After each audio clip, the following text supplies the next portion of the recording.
Hello, my name is Susie, and today I'd like to read to you a short story by Oscar Wilde called The Nightingale and the Rose. Now, this was published in 1888, and Wilde, of course, was a very famous Irish poet and a playwright and an author. He died at age 46 in 1900 of meningitis, and by that time, for the last 10 years, he had been one of the most successful playwrights and popular playwrights in London. This story, however, is written as a fairy tale, and it was included in a collection of short stories for children. But in a letter that he supposedly wrote to a friend, he wrote that it was meant for childlike people ages 18 to 80. So this was a fairy tale written for children and adults. And in this story, we have three main characters: the nightingale, the student, and his object of love, this woman. And we're going to see through the story that the nightingale sings love songs, of course, and she's very moved by the unrequited love of this young student, and she wants to help him. And by the end, we see that of these characters, some are naive, some are shallow, and there is tragedy, and perhaps it's tragic for all three. So let's get on with our story. "She said she would dance with me if I brought her red roses," cried the young student. "But in all my garden there is no red rose." From her nest in the holm oak tree, the nightingale heard him, and she looked out through the leaves and wondered. "No red roses in all my garden," he cried, and his beautiful eyes filled with tears. "Ah, on what little things does happiness depend! I have read all that the wise men have written, and all the secrets of philosophy are mine.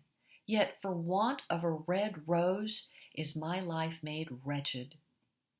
"Here at last is a true lover," said the nightingale. "Night after night have I sung of him, though I knew him not. Night after night have I told his story to the stars, and now I see him. His hair is dark as the hyacinth blossom, and his lips are red as the rose of his desire. But passion has made his face like pale ivory, and sorrow has set her seal upon his brow." "The prince gives a ball tomorrow night," murmured the young student, "and my love will be of the company. If I bring her a red rose, she will dance with me till dawn. If I bring her a red rose, I shall hold her in my arms, and she will lean her head upon my shoulder, and her hand will be clasped in mine. But there is no red rose in my garden, so I shall sit lonely, and she will pass me by. She will have no heed of me, and my heart will break." "Here indeed is the true lover," said the nightingale. "What I sing of, he suffers. What is joy to me, to him is pain. Surely love is a wonderful thing. It is more precious than emeralds and dearer than fine opals. Pearls and pomegranates cannot buy it, nor is it set forth in the marketplace. It may not be purchased of the merchants, nor can it be weighed out in the balance of gold." "The musicians will sit in their gallery," said the young student, "and play upon their stringed instruments, and my love will dance to the sound of the harp and the violin. She will dance so lightly that her feet will not touch the ground. And the courtiers in their gay dresses will throng around her. But with me she will not dance, for I have no red rose to give her." And he flung himself down on the grass and buried his face in his hands and wept. "Why is he weeping?" asked the little green lizard as he ran past with his tail in the air. "Why indeed?" asked a butterfly who was fluttering about after a sunbeam. "Why indeed?" whispered a daisy to his neighbor in a soft, low voice. "He is weeping for a red rose," said the nightingale. "For a red rose," they cried. "How very ridiculous!" And the little lizard, who was something of a cynic, laughed outright. But the nightingale understood the secret of the student's sorrow, and she sat silent in the oak tree and thought about the mystery of love. Suddenly she spread her brown wings for flight and soared into the air. She passed through the grove like a shadow, and like a shadow she sailed across the garden. In the center of the grass plot was standing a beautiful rose tree, and when she saw it, she flew over to it and lit upon a spray. "Give me a red rose," she cried, "and I will sing you my sweetest song." But the tree shook its head. "My roses are white," it answered, "as white as the foam of the sea, and whiter than the snow upon the mountain. But go to my brother who grows round the old sundial, and perhaps he will give you what you want." So the nightingale flew over to the rose tree that was growing round the old sundial. "Give me a red rose," she cried, "and I will sing you my sweetest song." But the tree shook its head. "My roses are yellow," it answered, "as yellow as the hair of the mermaiden who sits upon an amber throne, and yellower than the daffodil that blooms in the meadows before the mower comes with its scythe. But go to my brother who grows beneath the student's window, and perhaps he will give you what you want." So the nightingale flew over to the rose tree that was growing beneath the student's window. "Give me a red rose," she cried, "and I will sing you my sweetest song." But the tree shook its head. "My roses are red," it answered, "as red as the feet of the dove, and redder than the great fans of coral that wave and wave in the ocean cavern. But the winter has chilled my veins, and the frost has nipped my buds, and the storm has broken my branches, and I shall have no roses at all this year." "One red rose is all I want," cried the nightingale.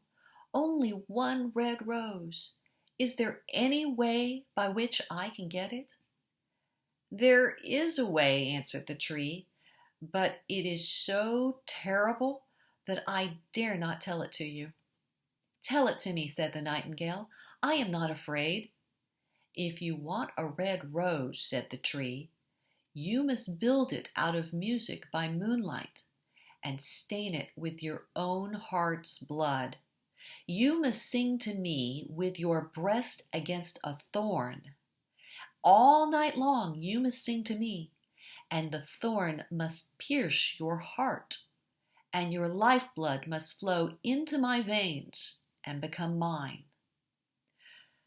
"Death is a great price to pay for a red rose," cried the nightingale, "and life is very dear to all. It is pleasant to sit in the green wood and to watch the sun in his chariot of gold, and the moon in her chariot of pearl. Sweet is the scent of the hawthorn, and sweet are the bluebells that hide in the valley, and the heather that blows on the hill. Yet love is better than life, and what is the heart of a bird compared to the heart of a man?" So she spread her brown wings for flight and soared into the air. She swept over the garden like a shadow, and like a shadow she sailed through the grove. The young student was still lying on the grass, where she had left him, and the tears were not yet dry on his beautiful eyes. "Be happy," cried the nightingale. "Be happy.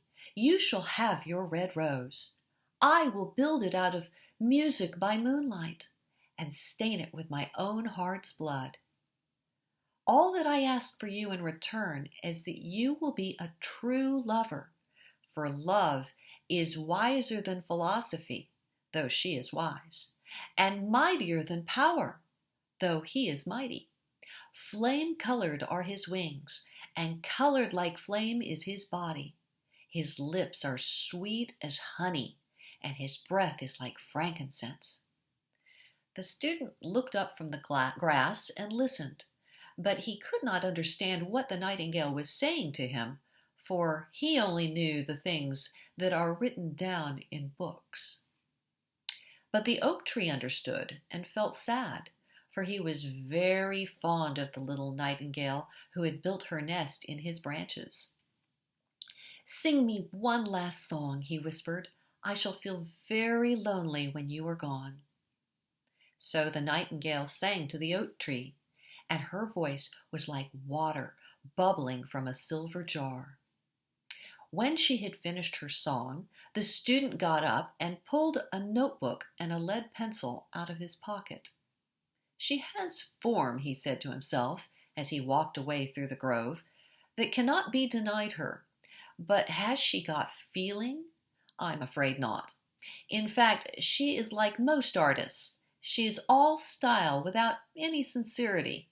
She would not sacrifice herself for others. She thinks merely of music, and everybody knows that the arts are selfish. Still, it must be admitted that she has some beautiful notes in her voice. What a pity it is that they do not mean anything, or do any practical good."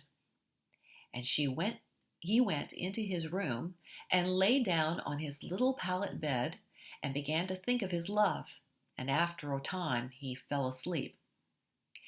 And when the moon shone in the heavens, the nightingale flew to the rose tree and set her breast against the thorn. All night long she sang with her breast against the thorn, and the cold crystal moon leaned down and listened. All night long she sang, and the thorn went deeper and deeper into her breast, and her lifeblood ebbed away from her. She sang first of the birth of love in the heart of a boy and a girl. And on the topmost spray of the rose tree there blossomed a marvelous rose. Petal followed petal, as song followed song. Pale was it at first, as the mist that hangs over the river, pale as the feet of the morning, and silver as the wings of the dawn. As the shadow of a rose in a mirror of silver, as the shadow of a rose in a water pool, so was the rose that blossomed on the topmost spray of the tree. But the tree cried to the nightingale to press closer against the thorn. "Press closer, little nightingale," cried the tree, "or the day will come before the rose is finished." So the nightingale pressed closer against the thorn, and louder grew her song, for she sang of the birth of passion in the soul of a man and a maid. And a delicate flush of pink came into the leaves of the rose, like the flush in the face of a bridegroom when he kisses the lips of the bride. But the thorn had not yet reached her heart, so the rose's heart remained white. For only a nightingale's heart's blood can crimson the heart of a rose. And the tree cried to the nightingale to press closer against the thorn. "Press closer, little nightingale," cried the tree, "or the day will come before the rose is finished." So the nightingale pressed closer against the thorn, and the thorn touched her heart, and a fierce pang of pain shot through her. Bitter, bitter was the pain, and wilder grew her song, for she sang of the love that is perfected by death, of the love that dies not in the tomb. And the marvelous rose became crimson, like the rose of the eastern sky. Crimson was the girdle of petals, and crimson as a ruby was the heart. But the nightingale's voice grew fainter, and her little wings began to beat, and a film came over her eyes. Fainter and fainter grew her song, and she felt something choking in her throat. Then she gave one last burst of music. The white moon heard it, and she forgot the dawn and lingered on in the sky. The red rose heard it, and it trembled all over with ecstasy and opened its petals to the cold morning air. Echo bore it to her purple cavern in the hills and woke the sleeping shepherds from their dreams. It floated through the reeds of the river, and they carried its message to the sea. "Look, look," cried the tree, "the rose is finished now." But the nightingale made no answer, for she was lying dead in the long grass with the thorn in her heart. And at noon, the student opened his window and looked out. "Why, what a wonderful piece of luck!" he cried. "Here is a red rose. I have never seen any rose like it in all my life. It is so beautiful that I am sure it has a long Latin name." And he leaned down and plucked it. Then he put on his hat and ran up to the professor's house with the rose in his hand. The daughter of the professor was sitting in the doorway winding blue silk on a reel, and her little dog was lying at her feet. "You said you would dance with me if I brought you a red rose," cried the student. "Here is the reddest rose in all the world. You will wear it tonight next to your heart, and we will dance together, and it will tell you how I love you." But the girl frowned. "I am afraid it will not go with my dress," she answered. "And besides, the chamberlain's nephew has sent me some real jewels, and everybody knows that jewels cost far more than flowers." "Well, upon my word, you are very ungrateful," said the student angrily, and he threw the rose into the street, where it fell into the gutter and a cartwheel went over it. "Ungrateful," said the girl. "I tell you what, you are very rude. And after all, who are you? Only a student. Why, I don't believe you even have got silver buckles on your shoes, as the chamberlain's nephew has." And she got up from her chair and she went into the house. "What a silly thing love is," said the student as he walked away. "It is not half as useful as logic, for it does not prove anything, and is always telling one of things that are not going to happen, and making one believe things that are not true. In fact, it is quite unpractical, and as in this age to be practical is everything, I shall go back to philosophy and study metaphysics." So he returned to his room and pulled out a great dusty book and began to read. And that's the end of our story. So what did you think? Was he a true lover? And was the little nightingale a good judge of love? So I'll be back to read you more another time. Goodbye.